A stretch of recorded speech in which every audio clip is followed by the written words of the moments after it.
Affidavit ہے جو ہم نے جمع کی ہیں، اس 41 MNAs کے ایفیڈیوٹ میں سے 38 جو الیکشن کمیشن میں جمع ہوئے تھے، آج ہمارے MPAs اور پنجاب سے ہمارے MPAs کے ایفیڈیوٹ جمع ہونے تھے۔ ہمارے آفس میں پنجاب کے ایفیڈیوٹس موجود تھے۔ ہمارا سارا ریکارڈ قبضے میں لیا گیا، انکلوڈنگ ہمارے ڈاکومنٹس۔ ہمارے انٹرا پارٹیز الیکشن کے ڈاکومنٹس بھی لیے گئے، ٹی وی اسکرین بھی اٹھائے گئے، کمپیوٹر بھی لیے گئے، اور آپ کی اطلاعات کے مطابق ہمارے تقریباً 10 ورکرز، ہمیں نہیں پتا وہ کہاں اس وقت موجود ہیں، ان سب کے فون بند آ رہے ہیں۔ آپ بھی ہمیں نہیں پتا کہ کس FIR میں کس کو کون مطلوب ہے۔ جس وقت روب حسن صاحب کو اریسٹ کیا گیا، روب حسن صاحب کو نیچے لے جایا گیا، تو روب حسن صاحب 70 سال سے زیادہ عمر کے ہیں، وہ کینسر کے پیشنٹ ہے، اس پہ پہلے اٹیک ہو چکا ہے۔ میرا کنسرن تھا روب صاحب کی سیفٹی، اس لیے میں روب صاحب کے ساتھ اسی کی گاڑی میں گیا ہوں، میں اس کے ساتھ بیٹھا ہوں۔ پولیس اسٹیشن لے جایا گیا، پولیس اسلام آباد، پولیس لائن اسلام آباد میں یہ بتایا کہ آپ کے خلاف کوئی پرچہ نہیں ہے، کوئی کیس میں مطلوب نہیں، آپ یہاں نہیں رہ سکتے، البتہ رؤوف صاحب ادھر ہوں گے۔ میں نے رؤوف صاحب سے پھر اجازت لی، کیونکہ میں مزید وہاں نہیں رک سکتا تھا، روکنے کی اجازت نہیں تھی۔ ریزن یہی ہے کہ یہ پہلا مرتبہ نہیں تھا، ہمارے باقی ساتھیوں کو ان کو بھی ایسا ہی اٹھایا گیا کہ کسی کو رات کے وقت، کسی کو چلتے ہوئے اپنے جاتے ہوئے وقت گرفتار کیا گیا، آج بھی نہیں پتا وہ کہاں موجود ہے۔ اصلاح قانونیت کے ہم خلاف ہے، اصلاح قانونیت سے کل حاصل نہیں ہونا۔ لوگوں کو توڑنا بڑا آسان ہے، جوڑنا اور آگے لے کے جانا بڑا مشکل کام ہے۔ پاکستان تحریک انصاف ٹیررزم کی ہر صورت اور ہر فارم میں شدید مذمت کرتی ہے۔ پاکستان تحریک انصاف انصاف کا نام ہے، رول آف لا اور دہشت گردی کے خلاف ہے۔ ہم سب سے پہلے انڈین آرمی چیف کی اس بیان کی مذمت کرتے ہیں، اور انشاءاللہ وہ کبھی کامیاب نہیں ہوں گے کہ پاکستان کی آرمی کمزور ہو، لیکن ساتھ یہی کہتے ہیں کہ دہشت گردی میں ہم نے اسمبلی میں بھی یہ پوائنٹ اٹھایا اور اس پہ گورنمنٹ کا جواب آیا۔ ہم نے یہ کہا کہ جو آپریشن ہونے جا رہا ہے یا حکومت ارادہ رکھتی ہے، اس پہ اس ایوان کو اعتماد ملے، ہمیں بریف کیا جائے، عسکری قیادت آ کے بریف کرے۔ اس پہ گورنمنٹ کی طرف سے لا منسٹر کا یہ پیغام آیا تھا، یہ جواب آیا تھا کہ اسی پہ یہاں بریفنگ ہوگی، اس ایوان میں بریفنگ ہوگی، وزیر اعظم کے سامنے بریفنگ ہوگی، انٹیریئر منسٹر کے سامنے بریفنگ ہوگی، اور انہوں نے کہا تھا میں خود بھی یہاں موجود ہوں گا۔ آج تک وہ بریفنگ نہیں ہوئی۔ ایک پولیٹیکل پارٹی جو اتنی سٹرانگ اور مضبوط ہو، ان کو آئسولیٹ کرنا، ہر وہ اقدام کرنا جس سے اس پولیٹیکل پارٹی کے ورکر سپورٹر ڈسہارٹ ہو، صرف اس پارٹی کو جا رہا ہے۔ جب سے سپریم کورٹ کا فیصلہ آیا، ہمارے کی کو اٹھایا گیا، ان کے بھائی کو اٹھایا، ان کے بچوں کو اٹھایا گیا، ہمارے ایک MNA صاحب کے 16 سالہ بچے کو اٹھایا گیا، اس کی والدہ کو 37 فون کال آئیں اس بچے کے خلاف سے، اور بچہ ان کو یہی کہتا رہا۔ یہ ختم ہونا چاہیے اب۔ یہ نہیں، صرف ہمارے MNA صاحبان کو بڑا لالچ بھی دیا گیا، MPAs کو بھی دیا گیا۔ سپریم کورٹ کا فیصلہ ہے، انشاءاللہ یہ امپلیمنٹ ہوگا۔ پاکستان تحریک انصاف ان کارروائیوں کی شدید مذمت کرتی ہے۔ انشاءاللہ تعالی کی ساری کارروائی عمل میں لائیں گے۔ ہم عدلیہ سے امید کرتے ہیں کہ انشاءاللہ کل اگر اس کو عدالت میں پروڈیوس کیا جائے کہ انشاءاللہ تعالی رؤوف حسن صاحب کو ڈسچارج کیا جائے گا۔ کسی بھی بندے کو روکنا بغیر وارنٹ کے، بغیر انکوائری کے، بغیر انویسٹیگیشن کے، بغیر FIR کا، میں نہیں پتا کون سا ہے جس میں وہ مطلوب ہے، یا اس FIR میں ہمارے اور ساتھی مطلوب ہے۔ یہ سب کچھ صرف ایک پارٹی کو کمزور کرنے کے لیے کیا جا رہا ہے۔ اس سے ملک آگے نہیں جائے گا، اس سے ملک کا نقصان ہوگا، اس لیے ہم اس کی مدد کرتے ہیں۔ اب میں دعوت کروں گا کہ عمر صاحب اس پہ تفصیل سے بات کریں۔ بہت شکریہ جی۔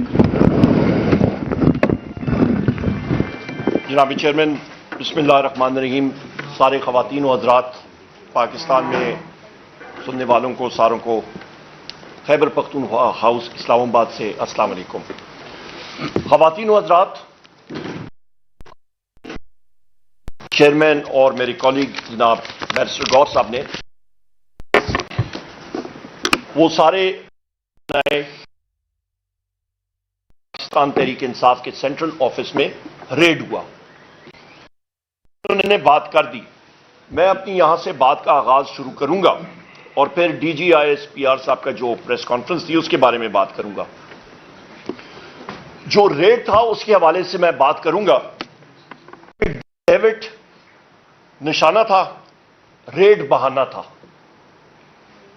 اس وقت آغاز میں یہاں سے کروں گا کہ اس فارم 47 گورنمنٹ اور انٹیلیجنس ایجنسیز ان کو یہ بالکل ہی ہضم نہیں ہو رہی کہ سپریم کورٹ نے جو فیصلہ اپنا سنایا اس پہ ریزرو سیٹس کے حوالے سے مائنورٹیز کا اس میں انکلوڈڈ ہے کہ وہ پاکستان تحریک انصاف کو کیوں ملے.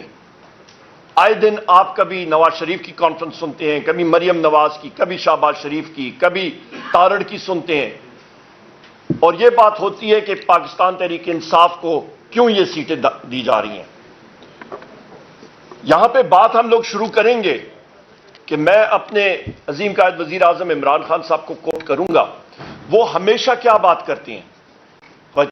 وزیر اعظم عمران خان صاحب بات کرتے ہیں کہ جس ملک میں آئین اور قانون کی بالادستی نہیں ہوگی، رول آف لا نہیں ہوگا، وہاں پہ آپ کی سرمایہ کاری نہیں ہوگی. جب سرمایہ کاری نہیں ہوگی آپ کا کاروبار نہیں چلے گا. آپ کا کاروبار نہیں چلے گا، ملک ترقی نہیں کرے گا. ملک ترقی نہیں کرے گا، وہاں پہ آپ کی بے روزگاری بڑھے گی. بے روزگاری بڑھے گی، جرائم بڑھیں گے، دہشت گردی بڑھے گی. روٹ کاز پہ جائیں، اصلی وجہ پہ جائیں، ادھر ادھر کی باتیں چھوڑ دیں. یہاں پہ آپ کو یہ بھی دلاتا چلوں کہ جس وقت پاکستان تحریک انصاف کی حکومت کے خلاف ووٹ آف نو کانفیڈنس اور لنڈن پلان کا اجرا ہوا اور وہ شروع ہوا، معیشت کی گروتھ ریٹ 6% سے زیادہ تھی. اور یہ کوئی ہم نے نہیں ڈکلیئر کی، یہ آپ کی پی ڈی ایم گورنمنٹ اور اسحاق ڈار نے ڈکلیئر کی تھی. یہ بات اہم ہے یاد کرنے کی. اس کے فوراً اگلے سال آپ کی گروتھ ریٹ منفی میں چلی گئی. اس سال دیکھ لیں، نہ ہونے کے برابر. معیشت کے پرخچے اڑ گئے ان کی غلط پالیسیز کی وجہ سے. بات جب ہم لوگ کرتے ہیں آئین اور قانون کی، خواتین و حضرات، تو اینٹی ٹیررسٹ کورٹس اور اینٹی ٹیررسٹ کے قوانین اور جو جتنے بھی سی آر پی سی کے قوانین ہیں، ہمیں جتنے یہاں پہ بیٹھے ہیں ہمارے خلاف انسداد دہشت گردی کی عدالتوں کے پرچے ہیں. آئے دن ہم لوگ جا رہے ہوتے ہیں عدالتوں میں. ہم محب وطن لوگ ہیں، ہمارے خلاف وہ کون سی اتھارٹی ہے جو کہ یہ پرچے دیتی ہے اور کہتی ہے کہ جی آپ محب وطن نہیں ہیں؟ ہم سے بڑا پاکستان تحریک انصاف سے بڑا یا وزیر اعظم عمران خان سے بڑا کوئی بھی اور محب وطن پاکستانی نہیں ہے. کوئی اتھارٹی ہم لوگ نہیں مانتے کہ وہ ٹھپا لگا کے ریگولیٹری اتھارٹی آپ کی ملک کی وفاداریوں کے دیتے ہیں. پاکستان کی عوام نے پاکستان تحریک انصاف کو 3 کروڑ عوام نے پاکستان تحریک انصاف کو فارم 45 میں کامیاب کرایا اور ہماری 180 سیٹیں آئیں اور ہماری حکومت ریزرو سیٹس بنا کے 2/3 سے بھی زیادہ اکثریت سے بنتی تھی. ہم لوگ جب بات کرتے ہیں کہ جو D G I S P R نے بات کی کہ آپ انلیگل اسپیکٹرم کی بات کرتے ہیں، بڑا اچھا لفظ ہے، انگلش کی ڈکشنری میں اضافہ ہو رہا ہے کہ انلیگل اسپیکٹرم. آئیں پھر انلیگل اسپیکٹرم پہ بات کرتے ہیں.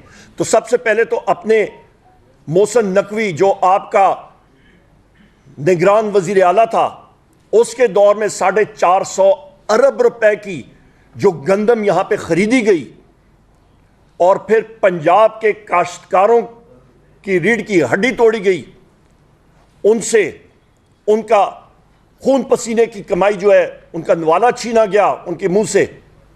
اور گندم کسانوں سے نہیں خریدی گئی، باہر سے امپورٹ کی. اور اس کے بعد ابھی ایکسپورٹس کی تیاریاں ہو رہی ہیں. تو 450 ارب روپے کا وہ تو پہلے کمیشن بٹھائے نا، اس پہ انویسٹیگیٹ کریں. کاکڑ جو سابقہ وزیر اعظم تھا، نگران وزیر اعظم، اس کی اور حنیف عباسی کی سوشل میڈیا پہ کھٹ پٹ ہوئی. کاکڑ نے کہا کہ بلکہ حنیف عباسی نے اس کو یاد دلایا کہ آپ لوگوں نے گندم کی امپورٹ کی 450 ارب کی. تو کاکڑ نے اسے یاد دلایا، پھر میں اپنا جس وقت بات کروں گا فارم 45 کی، پھر آپ لوگ بھاگیں گے، پھر دوسرے لوگ اس میں پڑے اور اس کا رفع دفع کیا، اس کا بھی آپ کھولیں۔ پھر اس کے بعد پھر آپ بات کرتے ہیں پیٹرولیم کی سمگلنگ کی، گاڑیوں کی سمگلنگ کی، نان کسٹم پیڈ گاڑیوں کی، آپ بات کرتے ہیں سگریٹ کی، تمباکو کی سمگلنگ کی۔ بڑی اچھی بات، مجھے یہ بتایا جائے کہ پنجاب میں یا سندھ میں پنجاب کے پٹواری وہاں پہ کھڑے ہیں کیا بارڈروں پہ؟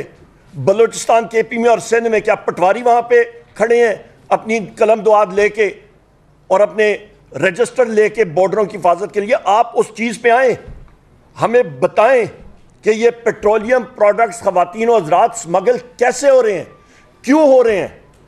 500 ارب روپے کی آپ کا پیٹرول جو ہے وہ ایران سے سمگل ہو کے پاکستان آتا ہے، کوئی رات کو کوئی مخلوق سے پاکستان لاتی ہے، ایک ایک ٹرک پہ جو ہے وہ تقریباً 30 سے 35 لاکھ روپے دیا جاتا ہے۔ اس پہ پہلے آئیں، اس کو ٹارگٹ کریں، ان لوگوں کو ٹارگٹ کریں۔ وہ وسائل تو نہ اسد کیسر صاحب کے پاس ہیں، نہ بیرسٹر غور صاحب کے پاس ہیں، نہ خالد خورشید صاحب یا شعیب شاہین یا میرے پاس، شعیب شاہین صاحب یا میرے پاس نہیں ہے۔ وہ جن لوگوں کے پاس ہیں وہ ٹارگٹ کریں، ایجنسیز ان لوگوں کو ٹارگٹ کریں۔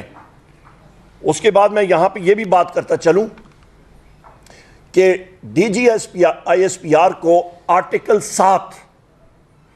7 میں ہر بار قومی اسمبلی میں بحیثیت لیڈر آف دی اپوزیشن میں نے کافی بار پڑھا ہے، میں ایک بار پھر پڑھ کے آپ کو سنا دیتا ہوں، مجھے یاد ہے۔ آرٹیکل 7 ریاست کی تشریح کرتا ہے۔ ریاست ہوتی کیا چیز ہے؟ ریاست ہوتی ہے آپ کی وفاقی حکومت، آپ کی مجلس شورا سینٹ نیشنل اسمبلی، آپ کی صوبائی حکومت، آپ کی صوبائی اسمبلی، آپ کا ٹی ایم تحصیل میونسپل ایڈمنسٹریشن آپ کی ریاست ہے جو کہ ٹیکس عائد کر سکتا ہے، آپ کی سیکیورٹی ایجنسیز، انٹیلیجنس ایجنسیز، آپ کی پولیس، آپ کی مسلح افواج، یہ آپ کے ٹولز ہیں، یعنی کہ اوزار ہیں ریاست کے۔ انہوں نے جو ریاست نے کہنا ہوتا ہے وہ کرتے ہیں۔ اور آج کی جو D G I S P R کی پریس کانفرنس تھی خواتین و حضرات، میں آپ کو واضح طور پہ بات کرتا ہوں کہ اس کو قانون میں کہتے ہیں انڈائٹمنٹ۔ یہ سویلین حکومت جو فارم 47 کی حکومت ہے، یہ اس کے خلاف، اس کی نااہلی کے خلاف پریس کانفرنس تھی کہ یہ ڈیلیور نہیں کر پا رہے ہیں، یہ ان کے چیز ہاتھ میں ہے نہیں چیزیں۔ لہٰذا سویلین گورنمنٹ کو بھی ذرا ہوش کے ناخن لینے چاہیے کہ ان کی یہ پریس کانفرنس یا ضروری کرنی تھی تو وہ آپ کا تارڑ کر لیتا یا ایکس وائی زیڈ کوئی وہاں پہ اٹھ کے کر لیتے، اور D G I S P R کو معذرت کے ساتھ یہ پریس کانفرنس اس کی بنتی نہیں تھی۔ وہ ریاست کا ایک ٹول ہے، ایک اوزار ہے، ریاست نہیں ہے۔ اس کے ساتھ ساتھ یہاں پہ میں یہ بھی کہتا چلوں، D G I S P R نے کہا جناب کہ قوانین بننے چاہیے، قوانین ہونے چاہیے۔ بالکل، جو ہمارے پاس اس وقت قوانین ہیں، جو انسداد دہشت گردی کے قوانین ہیں، بہت سارے قوانین ہیں، اس پہ تو میں نے پہلے بتا دیا، اس کو ویپنائز کیا جا رہا ہے پاکستان تحریک انصاف کے خلاف۔ جو شخص بات کرتا ہے، آج جو انہوں نے ڈیجیٹل ٹیررزم کے بارے میں بات کی ہے اور کہا کہ جی لوگ جو غلط بیانی کرتے ہیں یا نیریٹو بناتے ہیں، کیا ابھی ہم لوگ جب سوال کرتے ہیں کہ ہمارے اوپر یہ قوانین غلط طور پہ استعمال ہو رہے ہیں، کیا یہ بھی ڈیجیٹل ٹیررزم ہے؟ ابھی ہم لوگ کیا یہ حق بھی کھو جائیں کہ ہمارے جو میڈیا کے ساتھی یہاں پہ بیٹھے ہیں، جو آپ سارے کیمرامین اور سارے کے سارے آپ کے ساتھی رپورٹرز بیٹھے ہیں، آپ بات کریں گے، سوال پوچھیں گے تو آپ بھی ڈیجیٹل ٹیررسٹ ہیں؟ یہ نہیں ہو سکتا۔ اور جو مثال دی ہے ماشاءاللہ، انہوں نے مثال کون سے ملکوں کی دی ہے؟ کوئی وہ یورپین ممالک کی دیتے، کوئی وہاں جہاں پہ وہ جمہوریت ہے وہاں کی دیتے۔ مثال کس کی دیتے ہیں؟ عراق کی مثال دیتے ہیں، سیریا کی مثال دیتے ہیں، آپ کی لیبیا کی، جہاں پہ تو ڈکٹیٹرشپس تھیں۔ وہ ملک ٹوٹے اسی لیے کہ وہاں پہ اظہار رائے کی آزادی نہیں تھی، سوسائٹی ڈپریسڈ تھی۔ یا وہ رول ماڈل ہے تو پھر تو حالات ٹھیک نہیں ہوں گے بدقسمتی سے پاکستان کے۔ یہاں پہ خواتین و حضرات میں یہ بھی کہتا چلوں کہ یہ پاکستان مسلم لیگ نون کی جو آپ سمجھیں فیلئر ہے، اس نے آئی ایس پی آر کو دھکیلا کہ وہ سامنے آ کے یہ پریس کانفرنس کریں، جس طرح میں نے ابھی ذکر کیا۔ یہاں پہ اس کی بھی میں بات کرتا چلوں کہ D G I S P R نے بحیثیت spokesman of the armed forces اس نے بات کم کی، اور اس نے پاکستان کے وزیر خزانہ کے حوالے سے زیادہ بات کی. اس کا بنتا نہیں تھا کہ وہ معیشت کے بارے میں یہ ساری بات چیت کرتا. وہ آپ اورنگزیب خان فائنینس منسٹر پہ چھوڑتے یا پنجاب یا کسی اور فائنینس منسٹر پہ بات چھوڑتے. یہاں پہ ایک اور چیز D G I S P R نے بات کی کہ آپ کے اس انلیگل سپیکٹرم میں بے نامی اکاؤنٹس کے بارے میں بات کی، ان چیزوں کے بارے میں بات کی. تو آپ کا وزیر اعظم شہباز شریف فارم 47 کا، اس سے جا کے پوچھے نا کہ بھائی جان وہ مقصود چپڑاسی تھا، اور کون تھا جی؟ 2-3 اور بھی ایسے لوگ تھے جو فوت بھی ہو گئے، اس دنیا سے چلے گئے. تو وہ پاپڑ والا پتہ نہیں کون تھا، وہ فالودے والا، پاپڑ والا، فلانے والا، وہ سارے اس دنیا سے چلے بھی گئے. تو پہلے آغاز تو ادھر سے جائے نا. پرائم منسٹر ہاؤس کا ایڈریس تو فلانوں کو پتہ ہے، جا کے پوچھیں، کوشچنر ادھر سامنے سوال نامہ رکھیں اور کہیں کہ جی بے نامی اکاؤنٹس کا آپ ہمیں حساب دیں. جو وہ ایان صاحبہ تھیں جو فرنٹ کرتی تھیں، اس پہ نام آصف علی زرداری کا آتا تھا. فارم 47 کے آپ کا جو صدر ہے، اس کے لیے جو پیسہ ملک سے باہر جا رہا تھا وہ کیا تھا؟ یہ کس کو وہ کس کی آنکھوں میں مٹی جھول رہے ہیں؟ یہاں پہ ہم لوگ بات کرتے ہیں جناب لینڈ مافیا کی، انہوں نے بات کی. تو ابھی میں اخبار میں پڑھ رہا تھا کہ جنرل باجوہ صاحب کے سمدھی ہیں، میرا خیال ان کا مٹھو ان کا کوئی نام آتا ہے، اس سے صابر مٹھو، اس سے بات پوچھے نا، اس کے سامنے سوال نامہ رکھیں کہ بھائی جان یہ اربوں روپے کی پراپرٹیز آپ کی آ رہی ہیں تو کدھر سے آ رہی ہیں؟ آغاز کریں نا گھر سے، ہم آپ کے ساتھ دیتے ہیں، بے فکر ہیں. پاکستان تحریک انصاف، وزیر اعظم عمران خان صاحب نے ہمیشہ کہا ہے ہم لوگ صف اول میں ہوں گے کرپشن کے خلاف. بسم اللہ کریں. پھر آپ جناب والا جس وقت نارکو یعنی کہ منشیات کے حوالے سے اسمگلنگ کے بارے میں بات کرتے ہیں، بالکل صحیح بات ہے، منشیات کی اسمگلنگ پاکستان میں عروج پہ جاری ہے. کون کر رہا ہے؟ ان لوگوں کو سامنے لائیں، ان کو پکڑیں، ڈی جی اے این ایف کو کہیں کہ سامنے لائیں. آپ یہ ساری چیزیں جب تک نہیں کریں گے کام نہیں ہوگا. آپ کا فوکس ہوا ہے، ہمارا ساتھی ہے مراد سعید صاحب رپورٹس ہیں. کیونکہ اس نے یہ ہمت کی کہ اس نے پوائنٹ آؤٹ کیا کہ ملکنڈ کے ایریا میں کئی لوگ آ رہے ہیں، دہشت گردی کو فروغ دے رہے ہیں.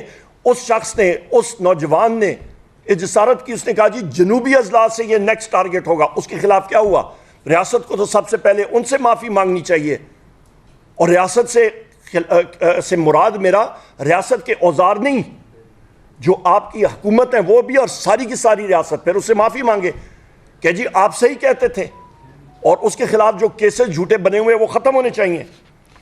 اس کے ساتھ ساتھ جناب خواتین و حضرات، یہاں پہ یہ میں بات کروں کہ D G S P R نے کہا جناب کہ یہ ساری چیزیں انلیگل سپیکٹرم یہ اس لیے زیادہ ہوا، اسمگلنگ منشیات کی، پیٹرولیم پروڈکٹس کی، تمباکو کی، آپ کے نان کسٹم پیڈ وہیکلز کی، گاڑیوں کی اسمگلنگ اس لیے ہوئی کیونکہ حکومت نے امپورٹس روکی، اس کو کرٹیل کیا.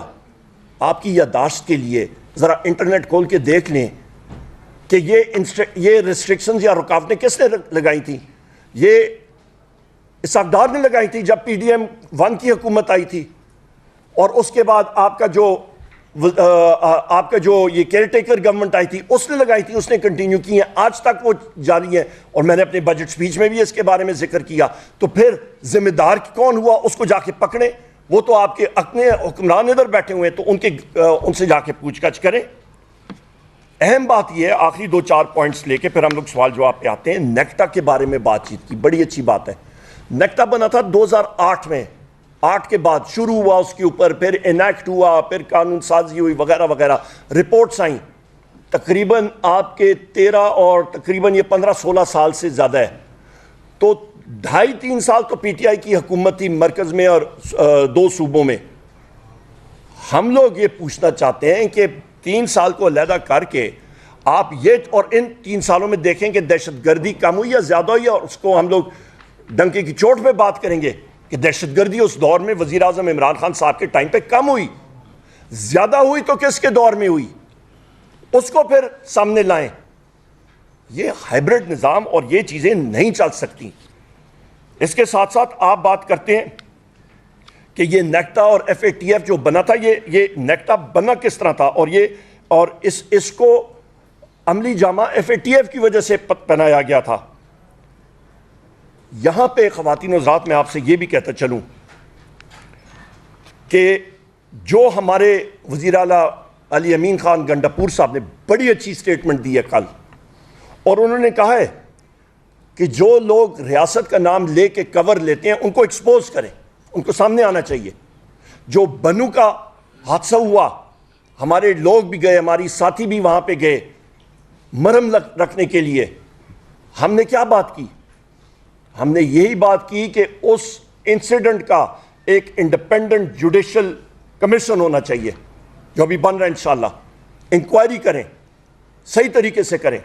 آپ یہ نہیں کہہ سکتے ہیں جس طرح کہ میرے چیئرمین اور ساتھی جناب بیرسٹر گوہر صاحب نے کہا کہ ایک سیاسی پارٹی کو آپ ٹارگٹ کرنا چاہیں، کیونکہ آپ اور یہ مسلم لیگ نون اور یہ لوگ اس سیاسی پارٹی کو، پاکستان تحریک انصاف کو فیلڈ میں وہ کچھ کر نہیں سکتے ہیں، تو لہٰذا یہ انہوں نے اوزار بنائے، یہ ٹولز کے ساتھ آپ اس کو، یہ غلط قوانین کے ساتھ اس کے پیچھے پڑے ہوئے ہیں۔ میں خواتین و حضرات آخر میں آخری ایک چیز بات کر کے پھر ہم لوگ کویشچن آنسر کا شروع کرتے ہیں۔ رؤوف حسن صاحب عمر رسیدہ شخص ہیں، بڑی عمر کے شخص ہیں، جس طرح بتایا کہ کینسر پیشنٹ ہیں۔ رؤوف حسن صاحب کے ساتھ احمد جنجوعہ صاحب، آپ کے رضوان احمد صاحب، آپ کے جناب والا غلام شبیر صاحب، آپ کے عطاء الرحمان صاحب، آپ کے فرید ملک صاحب، آپ کے مدثر چودھری صاحب، اور آپ کے ملک نعمان احمد صاحب، آپ کے جناب فیضان ملک صاحب، اور آپ کے جناب نسیم کیڑا صاحب، آپ کے پروفیسر مظہر صاحب، اور خالد محمود گجر صاحب، یہ وہ انفورس ڈسپیئرڈ پرسنز ہیں جن کو رات کے اندھیرے میں غائب کیا جاتا ہے۔ ہم لوگ بات کرتے ہیں کہ جی